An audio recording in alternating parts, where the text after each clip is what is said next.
नमो सिद्धाणं नमो आयर्याणं नमो उवज्झायाणं नमो लोये सव्वसाहूणं जीवमजीवं दौवं जिणवरवसहेण जेण निर्दिष्ठं देविन्दविन्दवन्दं वन्दे तं सौवला शिरसा। जिस चैतन्य महाहिमगिरि से परिणति के घन टकराते हैं, शुद्ध अतीन्द्रिय आनंद रस की मूसल धारा बरसाते हैं, जो अपने आश्रित परिणति को रत्नत्रय की निधियां देता। वंदन उस चैतन्य राज को जो भव भव के दुख हर लेता। वंदन उस चैतन्य राज को जो भव भव के दुख हर लेता।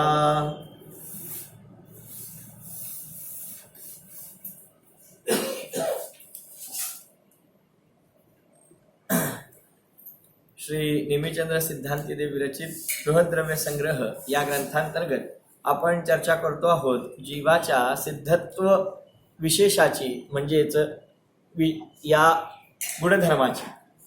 यामध्ये सिद्धत्व आणि ऊर्ध्वगमन हे जे जीवाचे विशेष आहेत त्यांचा उहापोह या 14व्या गाथेच्या माध्यमातून येथे करतायत। पहा, जीवाची संसार दशा लपलेली नाही आणि अव्यक्त नाही, ती प्रकट आहे, स्पष्ट आहे। म्हणजे आपणा सर्वांचं सशरीर रूप परिणमन, कर्मसहित परिणमन, दुःख रूप अवस्था ही सांगण्यासाठी कुणी दुसऱ्यानी येऊन आम्हाला सांगावं अशी स्थिती नाहीये, स्पष्ट आहे। परंतु अशा अवस्थेचा नाश करून आपण सर्वार्थाने परिपूर्णपणे सुखी होऊ शकतो, त्याचा बाकी जीवाला विश्वास करून द्यावा लागतो। काय सांगितलं लक्ष आहे का? काय चर्चा सुरू केली, मुद्दा कोणता मांडतो आहे? बोला, व्यक्त आहे ना, स्पष्ट आहे ना, प्रकट आहे ना। म्हणतात ना, हातच्या काकणाला आरसा कशाला, म्हणतात की नाही? म्हणजे सध्या संसारी दशा आहे, मनुष्य रूप आहे, स्त्री रूप आहे, पुरुष रूप आहे, कर्मसहित अवस्था आहे। तर अशा प्रकारच्या अवस्था तर स्पष्ट दिसत आहेत, अनुकूल प्रतिकूल संयोग दिसत आहेत, त्यांच्या निमित्ताने होणारे क्रोधादी विकारी भाव दिसत आहेत, अनुभवण्यात येत आहेत। आणि त्यामुळे दुःखरूप दशा लपलेली नाही, अप्रकट नाही, अव्यक्त नाही, व्यक्त आहे, अनुभवण्यात येते आहे। पण अशा संसार रूप दशेचा अभाव करून जीव पूर्णपणे संयोग रहित, पूर्णपणे विकार रहित, पूर्णपणे अशुद्धतेने रहित असा सिद्धत्व दशेला प्राप्त होऊ शकतो, याची बाकी जीवाला खात्री करून द्यावी लागते, त्याचा विश्वास नाहीये। आणि म्हणून येथे या गाथेमध्ये, मागच्या गाथेमध्ये जसा जीवाचा संसार स्वभाव सांगितला, तसा येथे जीवाचा सिद्धत्व रूप स्वभाव, त्याचा येथे काय करतात? परामर्श करतात, विचार विमर्श करतात। आणि त्या अंतर्गत आपली चर्चा सुरू आहे। तुम्ही म्हणाल हे आज का सांगता आहात? कारण जगामध्ये अनेक दर्शनशास्त्र आहेत, अनेक विचारधारा आहेत, आणि त्या प्रत्येक विचारधारांनी या जीवाच्या दुःख रूपाचा आणि सुखी होऊ शकण्याचा विचार केलेला आहे, त्यात संबंधी भरपूर मीमांसा केलेली आहे। आणि मग त्यांनी सिद्धत्वाचं रूप अनेक प्रकारे सांगितलेलं आहे। काही वानगी दाखल 2-3 उदाहरणं सांगतो की एक बौद्ध दर्शन आहे की जे सांगतं जीव दुःखी आहे, संसार रूप आहे आणि तो सिद्धत्वाला म्हणजे मुक्त दशेला प्राप्त होऊ शकतो। लक्षात येतं का रवींद्रजी? पण काय म्हणतात, जीव मुक्त होतो म्हणजे काय? तर बौद्ध दर्शन सांगतं, जसा दिवा मालवल्यानंतर नष्ट होतो, विझून जातो, अभावाला प्राप्त होतो, त्याप्रमाणे जीव संसाराचा अभाव करून प्रदीप निर्वाणवत दिवा विझल्याप्रमाणे अभावाला प्राप्त होतो, हेच त्याचं सिद्धत्व होय। बोला पद्मनाभजी, असं हवं का तुम्हाला सिद्धत्व? स्वतःचा अभाव करून स्वतःचा नाश करून सिद्धत्व कुणाला हवं आहे? कुणालाही नको आहे. बोला, सगळेजण म्हणतील आम्हाला असं सिद्धत्व नको, आम्हाला कसं पाहिजे? सुखरूप पाहिजे. चार्वाक दर्शन आहे. ते चार्वाक दर्शन काय सांगतं? जीव मुक्त होतो म्हणजे काय? एकतर ते जीवाची स्वतंत्र सत्ता मानतच नाही. पंचमहाभूतांच्या एकत्रीकरणाद्वारे जीव उत्पन्न होतो आणि मरण होतं म्हणजे काय?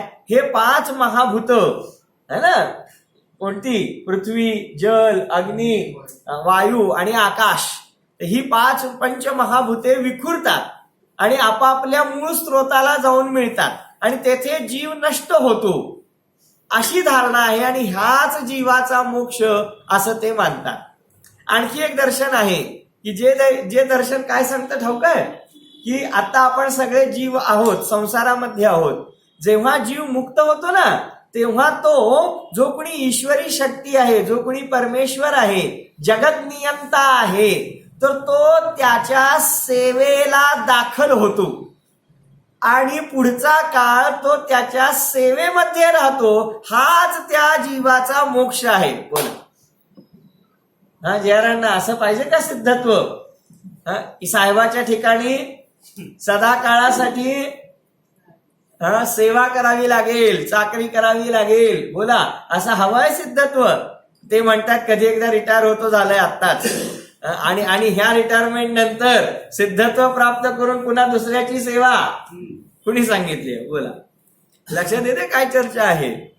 हे आपण लक्षात घेतलं पाहिजे की अशा प्रकारे मोक्षाचं स्वरूप अन्य दर्शन शास्त्रांमध्ये अन्य प्रकारे सांगण्यात आलेलं आहे.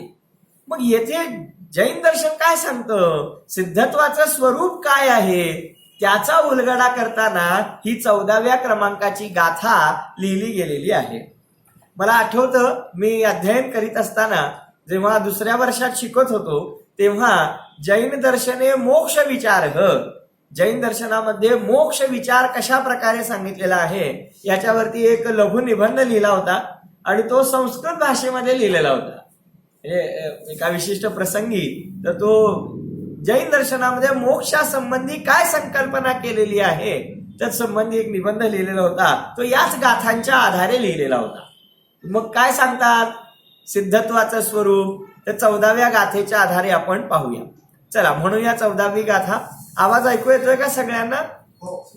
व्यवस्थित ऐकू येतोय? होय. पहा, 14व्या क्रमांकाची गाथा येथे पाहूया. पहा, निक्कम्मा 8 गुणा, निक्कम्मा 8 गुणा, किंचूणा चरमदेह दो सिद्धा, लोयगठिदानिच्चा, उपादवये संयुक्ता, न्यूनावगाहनधारी, न्यूनावगाहनधारी,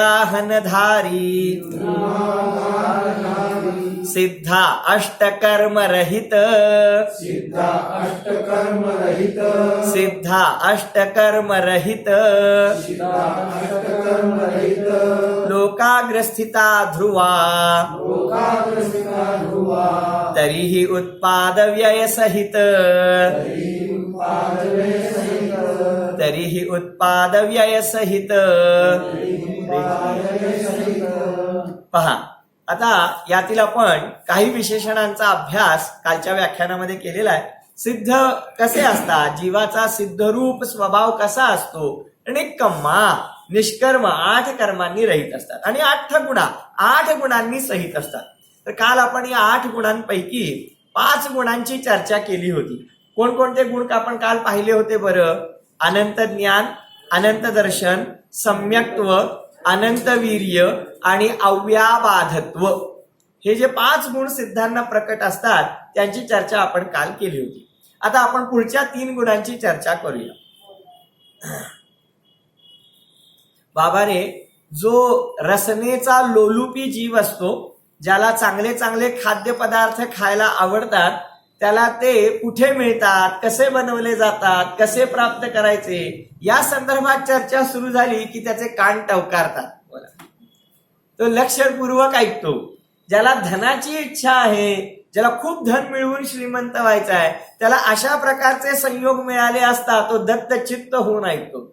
जो कामी पुरुष असतो, ज्याला कामसेवनाची अनिवार्य ओढ असते, त्याला तत्संबंधी चर्चा, तत्संबंधी संयोग मिळाले असता तो त्यामध्ये रस घेऊन चर्चा ऐकतो.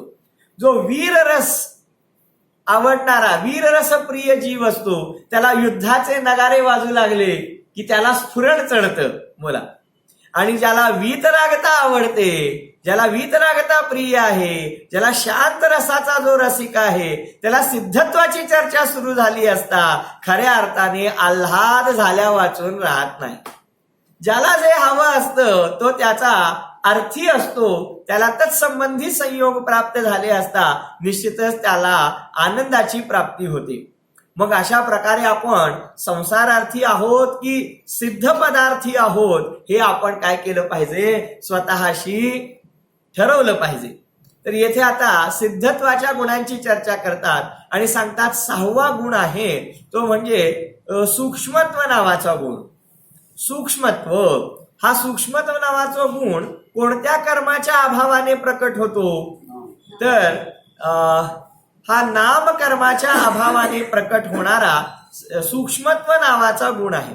नामकर्म काय करत होतं, जीवाला शरीराचा संयोग प्राप्त करून देत होतं, शरीराची रचना करीत होतं. आणि जेव्हा नामकर्माचा सर्वथा क्षय झाला तेव्हा शरीराचा सुद्धा क्षय झाला. आणि शरीराचा क्षय झाल्यामुळे शरीरामुळे जीवाला स्थूलपणा प्राप्त होत होता. स्थूलपणा म्हणजे जाडी नव्हे, स्थूलपणा याचा अर्थ जीवाला पकडता येत होतं. कसं पकडता येत होतं, अवयना तुमचा हात धरून ओढला तर तुम्ही सुद्धा ओढले जाता. म्हणजे शरीराचा एखादा अवयव धरून ओढला असता त्याबरोबर जीव सुद्धा ओढला जातो. हे जीवाच्या स्थूलपणाचं लक्षण आहे. आणि जर शरीरच नसेल तर मग आत्म्याला पकडणार कसं, पकडता येत नाही. म्हणजे जीवाला पकडता येतं, बांधता येतं, ते शरीरासोबत बांधला आहे म्हणून. आणि जर शरीराचाच अभाव झाला तर मग जीव स्थूल राहणार नाही, तर स्वतःच्या सूक्ष्म स्वभावाला पूर्णपणे प्राप्त करेल.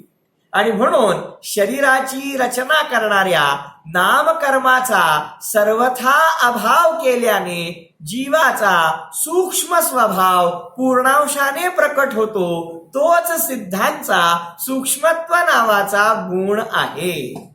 मनीषाजी समजलं का? तर अशा प्रकारे सूक्ष्मत्व गुण आपण पाहिला. पुढचा गुण आहे अवगाहनत्व. तो कोणत्या कर्माच्या अभावाने प्रकट होतो, आयु कर्म.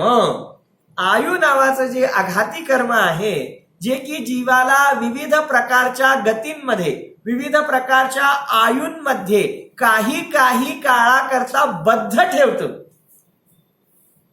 मनुष्य भावाचा किती काळ, ज्याचं जेवढं नशीब आहे तेवढं. कोणाचा 50, कोणाचा 60, कोणाचा 80, कोणाचा 90, बोला काहींचा 100 शताब्दी. बोला. तर हे हा जो आयुचा काळखंड, आयुष्य मिळालं, हे कोणत्या कर्माच्या निमित्ताने मिळालं, आयु कर्माच्या निमित्ताने. आणि त्यामुळे जीवाचं जीवन खंड झालं. खंड म्हणजे 50 वर्ष मनुष्य भावामध्ये, 10 वर्ष तिर्यंच पर्यायीमध्ये, लक्षात आलं का? पुढची हजारो वर्ष नरक पर्यायीमध्ये, पुढून पुन्हा मनुष्य तिर्यंच देव, अशा प्रकारे जीवाचं जीवन विभागलं गेलं. परंतु जेव्हा आयु कर्माचा क्षय होतो त्यावेळी जीवाचा अवगाहनत्व नावाचा गुणधर्म प्रकट होतो, की ज्यामुळे जीवाचं अवगाहन सदा काळासाठी एकसारखं होतं. जीवाची अवगाहना बदलत नाही, मग जीवाचा आकार बदलत नाही, मग सदा काळ एकसारखा राहतो. बोला, आता सध्या आपला आकार एकसारखा राहतो. संसारी अवस्थेमध्ये जीवाची अवगाहना एकसारखी राहते की बदलत जाते? अहो, एकाच पर्यायीमध्ये अनेक वेळा बदलते. म्हणजे लहान असताना एवढासा फूटभर, नंतर वाढत जाऊन 5-6 फूट, आणि पुढची पर्याय बदलल्यावर काही लोकांना असं वाटेल एकदा उंची वाढायची थांबल्यावर तरी अवगाहना स्थिर होते की नाही? काय संजयजी, एकदा उंची वाढली मग तर अवगाहना नाही. काय वेगवेगळे संयोग प्राप्त झाले असता स्थूल होतो, कृश होतो. बोला, कपडे येत नाहीत, कपड्यांची माप बदलावे लागतात. हे काय सांगतं? हे सांगतं की जीवाची अवगाहना बदलत राहते. म्हणजे शरीराची अवगाहना बदलली की जीवाची अवगाहना बदलते. परंतु जर आयु कर्माचा क्षयच झाला, शरीराचा सर्वचा क्षयच झाला, तर अवगाहना बदलेल का? नाही. म्हणजे एक तर आकार बदलणार नाही आणि सिद्ध भगवान हे एकमेकांच्या राहण्यामध्ये अडथळा सुद्धा करीत नाही. म्हणजे मी जेथे बसलेलो आहे त्याच ठिकाणी दुसरा व्यक्ती येऊन बसू शकतो का? नाही बसू शकत. जेवढी जागा मी घेरली आता त्या ठिकाणी दुसरी एखादी व्यक्ती येऊन बसू शकत नाही. परंतु सिद्धांच्या बाबतीत तसं घडत नाही. सिद्ध भगवान अमूर्तिक असल्यामुळे ते एकाच प्रदेशांमध्ये अनंत सिद्ध आत्मे एकाच ठिकाणी वास करू शकतात. याचं कारण त्यांचा अवगाहनत्व नावाचा गुण. सुनीलांना 2 गोष्टी सांगितल्या, लक्षात ठेवायच्या. कोणत्या? की अवगाहना गुणामध्ये जीवाची अवगाहना आकार बदलत नाही, पहिला मुद्दा. आणि दुसरा, सिद्धांचा जीव परस्परांना अडथळा उत्पन्न करीत नाही. हा त्यांचा अवगाहनत्व नावाचा गुण आहे.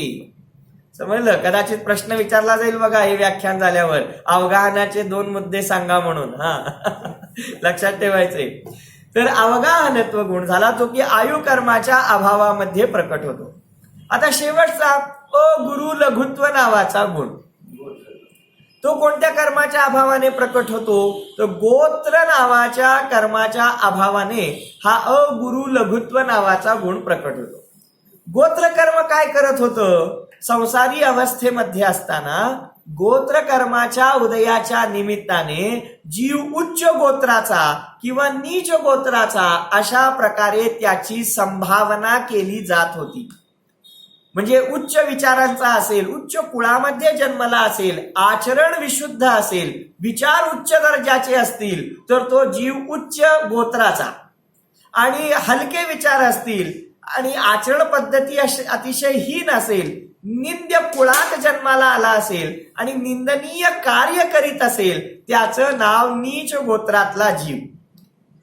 काही लोकांना असं वाटतं जैन कुळामध्ये जन्मला म्हणजे उच्च गोत्राचा आणि अन्य कुळामध्ये जन्मला म्हणजे नीच गोत्रीय जीव. असं नाही आहे.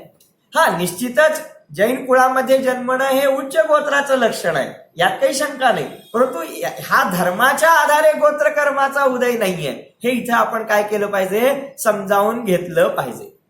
तर आता या गोत्र कर्माच्या उदयाच्या निमित्ताने जीवाची संभावना म्हणजेच जीवाचा प्रकार हा उच्च गोत्रीय नीच गोत्रीय अशा प्रकारचा व्यवहार शक्य होत होता. पण सांगा, जेव्हा जीवाने पुरुषार्थपूर्वक गोत्र कर्माचा अभाव करून टाकला, नाश करून टाकला, तेव्हा आता त्याच्यामध्ये हा गुरु, हा लघु, हा उच्च, हा नीच अशा प्रकारचा व्यवहार संभवत नाही. सिद्ध भगवंतांमध्ये कोणते सिद्ध श्रेष्ठ आणि कोणते सिद्ध कनिष्ठ असा काही भेद करता येईल का? हो, नाही करता येणार. का करता येणार नाही? कारण 8 कर्मांच्या अभावाने सर्व सिद्ध भगवंतांना समान शुद्धता प्राप्त झाली आहे. किती समान? जितकी त्या जीवाची शुद्धता घडू शकते, होऊ शकते, तेवढी सगळी. यालाच जीवांचा सिद्धांचा अगुरु लघुत्व नावाचा गुण म्हणतात. हे तर विश्लेषण झालंच चौगुल्यांना. पण त्यासोबत या बृहद्रव्य संग्रह ग्रंथामध्ये आणखी काही विशेष उल्लेख आलेले आहेत. या टीकेमध्ये काय सांगतात माहितीये? हा सिद्धत्व प्राप्त झाल्यानंतर हा जीव अगुरु म्हणजे गुरु सुद्धा राहत नाही आणि अलघु म्हणजे लघु सुद्धा राहत नाही. मग गुरु आणि लघु राहत नाही म्हणजे काय? तर त्याचं वर्णन इतकं सुंदर आलेलं आहे की लघु म्हणजे हलका. तर हा जीव इतका हलकाही होत नाही की तो वाहत जाईल, वारा इत्यादिकांच्याने काय होईल, तो सहज कापसासारखा उडून जाईल. तर अशा प्रकारे तो लघु होत नाही. आणि जड, गुरु म्हणजे जड, इतका पर्वता समान लोखंडा समान जडही होत नाही की तो वरून खाली यावा. समजलं का काय म्हणतो आहे. तर अशा प्रकारे गुरुही होत नाही, म्हणजे जड होऊन खालीही येत नाही, आणि लघु म्हणजे हलका होऊन तो वाऱ्याने उडूनही जात नाही. अशा प्रकारे या सिद्धांचा अगुरु लघुत्व नावाचा गुण असतो. अगुरु लघुत्वाचे सुद्धा आपण हे दोन प्रकारचे अर्थ येथे पाहिलेले आहेत. पहा, बरोबर तोच अर्थ इथे सांगितलेला आहे. आता या 8 गुणांची चर्चा या बृहद्रव्य संग्रह ग्रंथाच्या टीकेनुसार मी करतो आहे. थोड्या वेळाने, म्हणजे थोडंसं फास्ट घेणार आहे हे प्रकरण. त्यामुळे आपण काळजीपूर्वक ऐकायचं, आणि काही शंका आली तर नंतर विचारू शकता. आता मी जी चर्चा केली ती सर्वसामान्यपणे चर्चा केली. आता या ग्रंथाच्या टीकेच्या आधारे जो अर्थ होतो तो आपण पाहूया. येथे पहिला गुण घेतलेला आहे परमक्षायिक सम्यक्त्व. आणि काय विशेष गोष्ट सांगितलेली माहिती आहे, लक्षात ठेवा, विसरू नका, हा बृहद्रव्य संग्रह ग्रंथाचा प्रमेय आहे. ही गोष्ट आपल्याला दुसरीकडे कुठेही मिळणार नाही. तर या परमक्षायिक सम्यक्त्वाविषयी सांगतात की माझ्यासाठी केवल ज्ञानादी गुणांचा आधार स्वरूप असा माझा निज शुद्धात्मा तोच माझ्यासाठी उपादेय आहे, अशी रुची करून, अशा प्रकारची रुची जागृत करून, श्रद्धा जागृत करून या सिद्धांच्या जीवाने पहिल्यांदा तपश्चर्येच्या वेळेला जी भावना केली होती, त्या भावनेचं फळ म्हणून त्यांना सिद्धत्वामध्ये परम अवगाढ क्षायिक सम्यक्त्वाची प्राप्ती झालेली आहे. थोडंच कळलं हो, सगळं काय कळालंच नाही. त्याचा अर्थ सांगणार आहे. अजून काय सांगितलं, हे सिद्धत्व म्हणजे उगीच प्राप्त झालंय का, काही न करता प्राप्त झालंय का, नाही, खूप पुरुषार्थाने प्राप्त झालंय. मग त्यामधला सिद्धत्व नावाचा जो गुण आहे ते कशाचं फळ आहे, काय केल्यानं सिद्धत्व नावाचा गुण प्राप्त झालाय.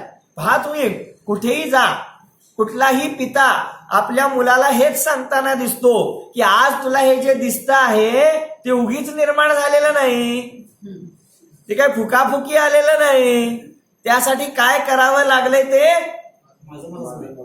इथं मला हे प्रत्येक पिता आपल्या मुलाला सांगतो. मी तेच म्हणतो आहे की आता जो सिद्धांना सम्यक्त्व नावाचा गुण प्राप्त झालेला आहे तो काय म्हणून प्राप्त झालेला आहे, इतकं सुंदर वर्णन केलंय. ते म्हणतात, हा सिद्धांचा जीव जेव्हा मिथ्या दृष्टी होता ना, काय बोलता मनोजजी, सिद्धांचा जीव मिथ्या दृष्टी होता, हो, नियमाने मिथ्या दृष्टी होता. कारण अनादी काळापासून, पहिल्यापासून कुणी सम्यक दृष्टी नसतोच. मग हा अनादी मिथ्या दृष्टी जीव जेव्हा पुरुषार्थपूर्वक पहिल्यांदा निर्णय करतो की बाबा रे, मी आता जरी केवल ज्ञानी नसलो तरी केवल ज्ञानाचा कारण रूप, केवल ज्ञानाचा आधार रूप असा माझा जो निज शुद्धात्मा आहे, माझा शुद्ध स्वभाव आहे, तोच माझ्यासाठी परम उपादेय आहे, परम आश्रय करण्यालायक आहे, रुची करण्यालायक आहे. अशा प्रकारे समस्त जगताचा अवहेर करून आपल्या निजशुद्धात्म्यामध्ये रुची, आवड, रूप जे तत्व श्रद्धाने या जीवाने मिथ्यादृष्टी अवस्थेमध्ये पुरुषार्थ रूप केलेलं होतं, त्याचंच फळ म्हणून सिद्धत्व दशेमध्ये त्याचं परम अवगाढ, अतिशय मजबूत असं सम्यक्त्व रूप गुण प्रतिफलित झालेला आहे की ज्याच्यामुळे तो सिद्धांचा जीव फिरून पुन्हा संसारामध्ये येत नाही. याचा अर्थ काय हो, याचा अर्थ सिद्धत्वाची सुरुवात, सिद्धत्वाचा पाया हा कुठे घातला जातो? या सम्यक्त्व रूप अवस्थेमध्ये मिथ्यात्वाचा अभाव करून सम्यक्त्वाची प्राप्ती करणं हाच सिद्धत्वाचा प्रथम पुरुषार्थ आहे. समजलं का? अद्भुत आहे. सिद्धांचा अनुयायी आहे हा. बोला, ते सांगतात. आता दुसरा गुण आहे केवल ज्ञान. आता केवल ज्ञानामध्ये काय कारण आहे तर ते सांगतात की बाबा रे, छद्मस्थ अवस्थेमध्ये बघा, खूप सुंदर आहे. मी आता इथले शब्दशः वाचून दाखवत नाही, कारण तसं केलं तर खूप वेळ लागेल. भाव समजून घ्या. जेव्हा हा जीव केवल ज्ञानी नव्हता, ऐका, हे कुठंच ऐकायला मिळणार नाही, अतिशय दुर्मिळ ज्ञान आहे. जेव्हा हा जीव मिथ्यादृष्टी होता आणि त्या जीवाने सम्यक्त्वाची प्राप्ती केली, आता मागे आपण चर्चा केली सम्यक्त्व गुणामध्ये, तेव्हा सम्यक्त्वाची प्राप्ती केल्या केल्या काय झालं हो मानकापूर यांना? जेव्हा सम्यक्त्वाची प्राप्ती केली तत्क्षणाला त्या जीवाला जे काही ज्ञान होतं त्या ज्ञानाला सम्यक ज्ञानाची संज्ञा प्राप्त झाली. म्हणजे तो जीव सम्यक ज्ञानी सुद्धा झाला. मग ते सम्यक ज्ञान खूप होतं काय थोडस होतं, अल्प होतं? गृहस्थावस्थेमध्ये फार अल्प होतं. आणि तो काय केवली नव्हता की श्रुत केवली नव्हता काय, का फार त्याला क्षयोक्षम नव्हता. पण आश्चर्य म्हणजे त्याला जे काही अल्प स्वल्प सम्यक्त्वासोबत असणार सम्यक ज्ञान होतं, त्या सम्यक ज्ञानाच्या भावनेचं फळ म्हणून आता या सिद्धांच्या जीवाला केवल ज्ञानाची प्राप्ती झालेली आहे. गजब आहे. बोला, म्हणजे तुम्ही बी पेरा म्हणतात कशाचं? सम्यक ज्ञानाचं. उद्या काय मिळेल तुम्हाला त्याचं फळ? केवल ज्ञान रूपाने फळ मिळेल. संजयजी, जो सम्यक ज्ञानाचं बीज पेरणार नाही, बोला, त्याला केवल ज्ञान रूप फळाची प्राप्ती होईल का? तिसरा गुण आहे केवल दर्शन. आता तो कशामुळे प्राप्त झाला तर ते म्हणतात की बाबा रे, बाकीच्या सगळ्या परपदार्थांचं तू भरपूर दर्शन घेतलंस, सगळ्या पंचकल्याणकांमध्ये गेलास, भगवंतांचं दर्शन घेतलास, तीर्थक्षेत्री जाऊन सगळ्यांचं दर्शन घेतलंस, पत्नी मुलाबाळांचं दर्शन तर दररोज घेतोस, बोला. परंतु सम्यक्त्वाची प्राप्ती झाल्यानंतर तू जो स्वतःच्या शुद्ध आत्म्याचं दर्शन म्हणजे अवलोकन आहे रूप, जो भाव ग्रहण केला होता, हे सगळं झालंय बरं. कोणतं? चक्षुदर्शन, अचक्षुदर्शन, अवधी दर्शन, केवल दर्शन, हे शिकलेलो आहे आपण मागच्या गाथांमध्ये. तर इथे म्हणतात या सगळ्या चक्षुदर्शनाला सोडून, अचक्षुदर्शनाला सोडून जो आपल्या आत्मद्रव्याचा साक्षात्कार, आपल्या आत्म्याची सत्ता जी या शुद्धोपयोगी जीवाने छद्मस्थ अवस्थेमध्ये ग्रहण केली होती, त्याचं फळ म्हणून आज या सिद्धांच्या जीवाला समस्त विश्वाचं दर्शन घडत आहे. काय सांगतात बाबा रे, एकाची प्राप्ती केलीस तर सर्वांची प्राप्ती होणार आहे, आणि एकाची प्राप्ती केली नाहीस तर एकाची सुद्धा प्राप्ती होणार नाही. काय सांगितलं, समजलं का? एकाची प्राप्ती केलीस म्हणजे एक आत्म्याचं दर्शन घेतलंस तर विश्वाचं दर्शन घडणार आहे. एक आत्म्याचं ज्ञान केलंस तर संपूर्ण विश्वाचं ज्ञान होणार आहे. बोला.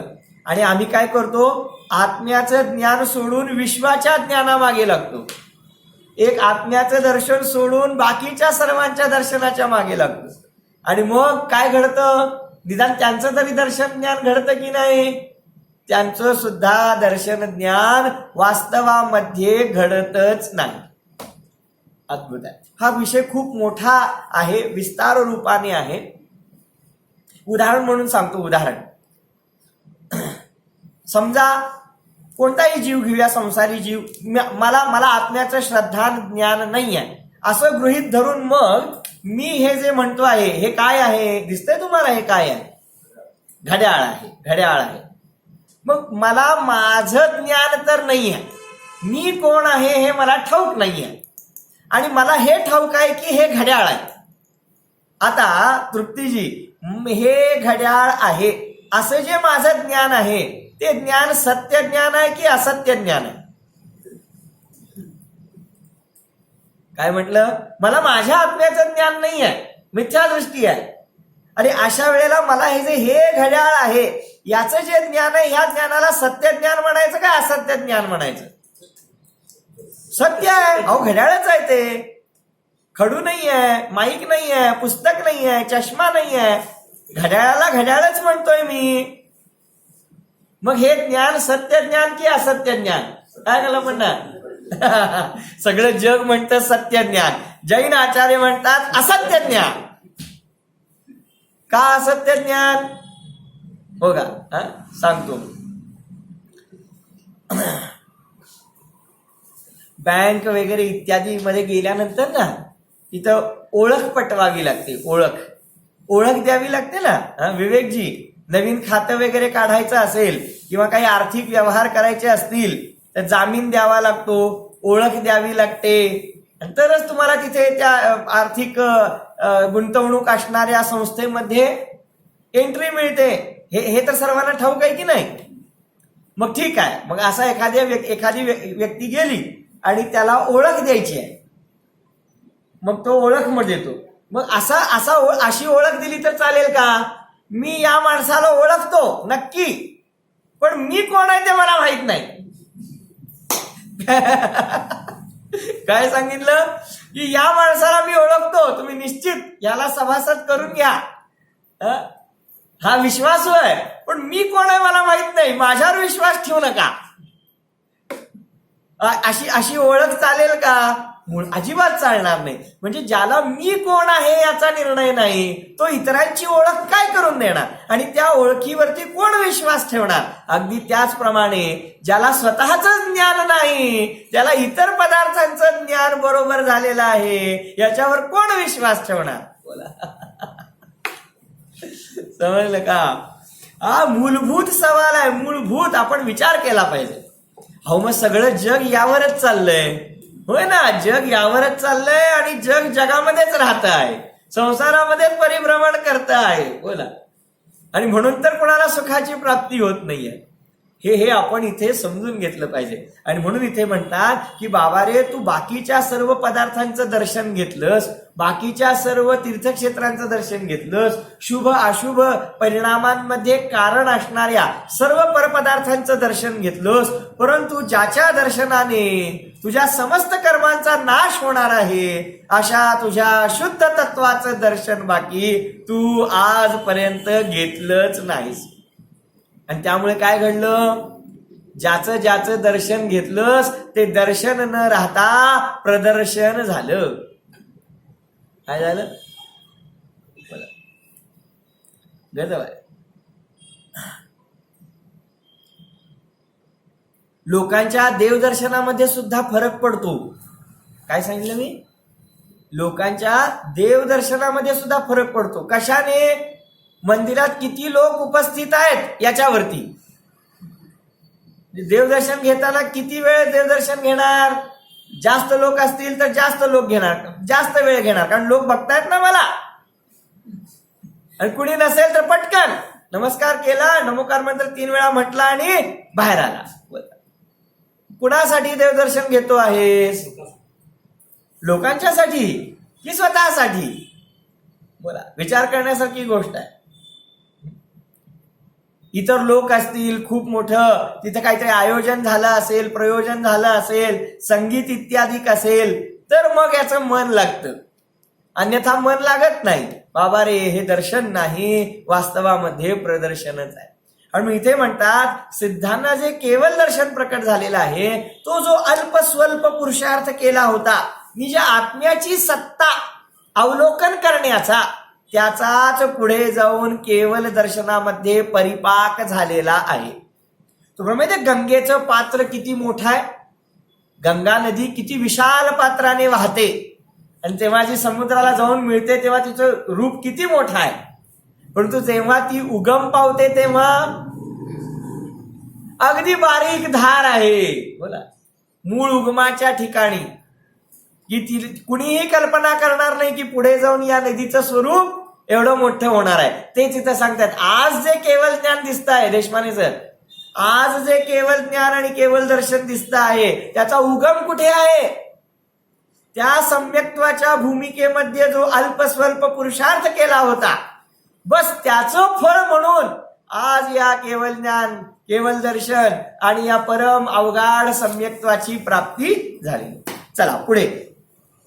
आता अनंत वीर्य इतकं सुंदर वर्णन केलेलं आहे की बाबा रे, काही पदार्थांना जाणल्यानंतर तुला खेद होतो. बोला ना, म्हणजे आमच्या इष्टमित्रांना काही झालं तर आम्हाला धक्का बसतोच. आमच्या नातेवाईकांना काही प्रतिकूलता घडली तर आम्हाला त्रास होतोच.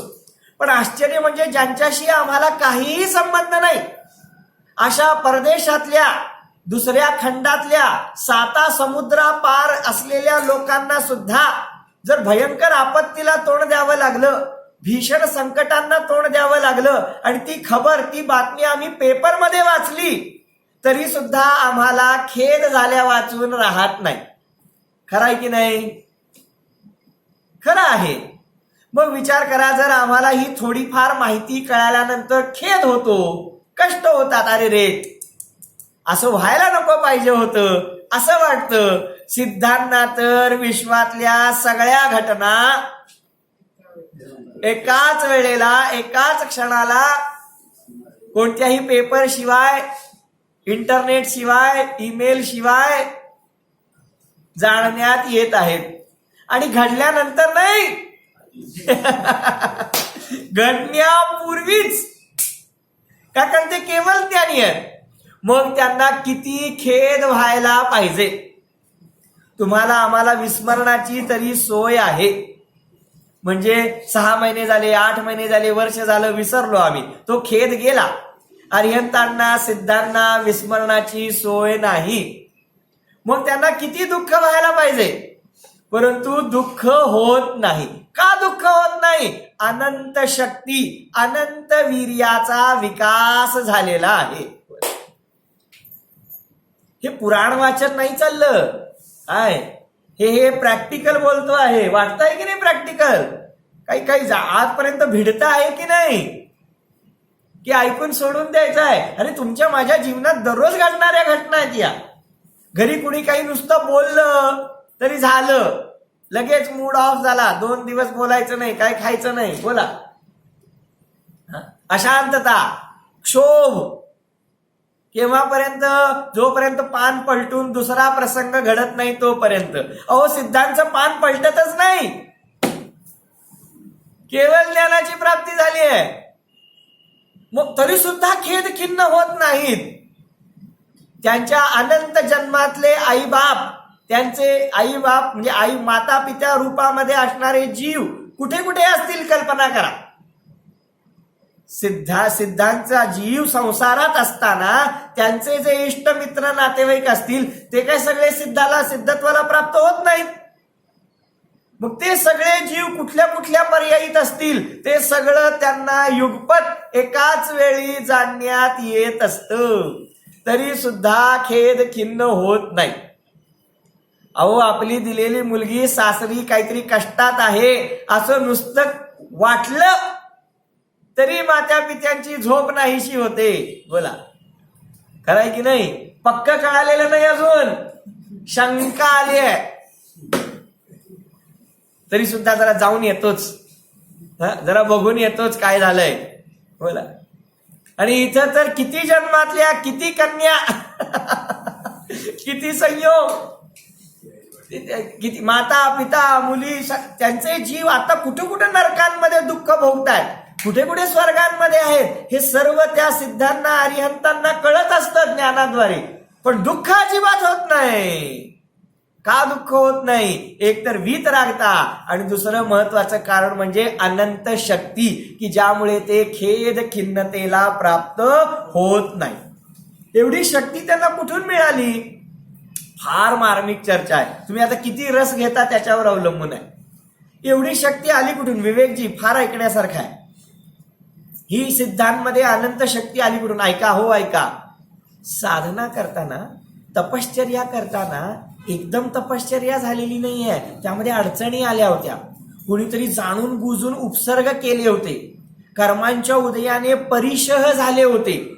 काही लोकांनी येऊन मुद्दाम साधना करताना बाधा आणली होती.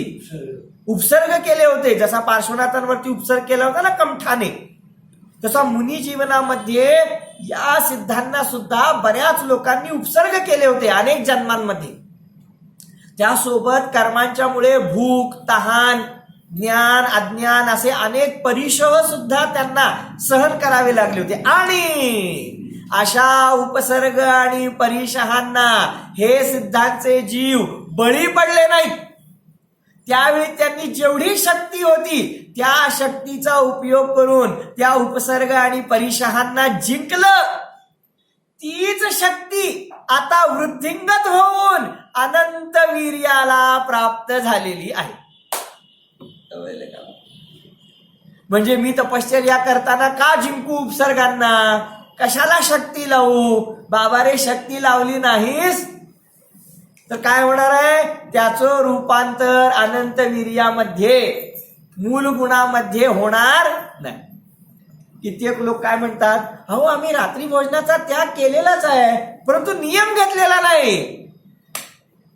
आमचं आचरण असंच आहे, परंतु आम्ही नियम कशाचा घेतला नाही? नियम घेतला नाही म्हणजे शक्ती लपवली, शक्ती वापरली नाही. मग शक्ती वापरली नाही तर ती वाढणार नाही, आणि वाढणार नाही तर ती अनंत वीर्याला प्राप्त सुद्धा होणार नाही.